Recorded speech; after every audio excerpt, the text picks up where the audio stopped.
ராமநாதபுரத்தில் பழுதடைந்த துவக்க பள்ளி கட்டடத்தின் மேற்கூரை பெயர்ந்து விழுந்து மாணவிகள் 2 காயமடைந்த நிலையில் கிராம மக்கள் பள்ளி குழந்தைகளோடு ஆட்சியர் அலுவலகத்தில் தர்ணா போராட்டத்தில் ஈடுபட்டனர். சிங்கநேந்தல் பகுதியில் செயல்பட்டு வரும் அரசு துவக்க பள்ளியில் 100க்கும் மேற்பட்ட குழந்தைகள் பயின்று வரும் நிலையில் பள்ளி மேற்கூரை இடிந்து விழுந்ததில் 2 மாணவிகள் காயமடைந்தனர். கட்டட சேதம் குறித்து பலமுறை புகார் அளித்தும் எந்த நடவடிக்கையும் எடுக்கவில்லை என குற்றம் சாட்டிய மக்கள் புதிய கட்டிடம் கட்டித்தரக் கோரி போராட்டத்தில் ஈடுபட்டனர். சிங்கநேந்தல் கிராமத்திலிருந்து வரோம்.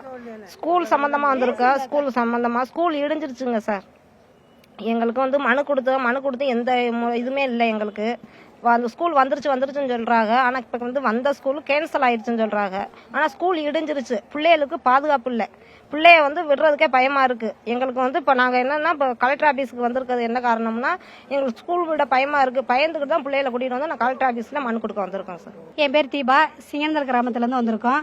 சிங்கநேந்தல் ஸ்கூல்ல பிள்ளைய படிக்குதுங்க. படிச்சுட்டு இருக்கிறப்ப ஒரு பில்டிங் ரொம்ப டேமேஜாக இருக்குது. நாங்கள் போய் எத்தனை முறையோ கம்ப்ளைண்ட் பண்ணோம். யாருமே அதை நடவடிக்கை எடுக்கலை. நேற்று பார்க்கையில் பிள்ளைய மேலேயே விழுந்துருச்சு. வெள்ளிக்கிழமை காலையில் பிள்ளைய மேலேயே விழுந்துருச்சு. ஐயோ என்னன்னு பார்த்தோமா பார்க்கையில் அந்த ஒரு மூலையிலேருந்து மேலேருந்து கீழே விழுந்துருச்சு. பிள்ளைகளுக்கு ஒரு பாதுகாப்புமே இல்லை.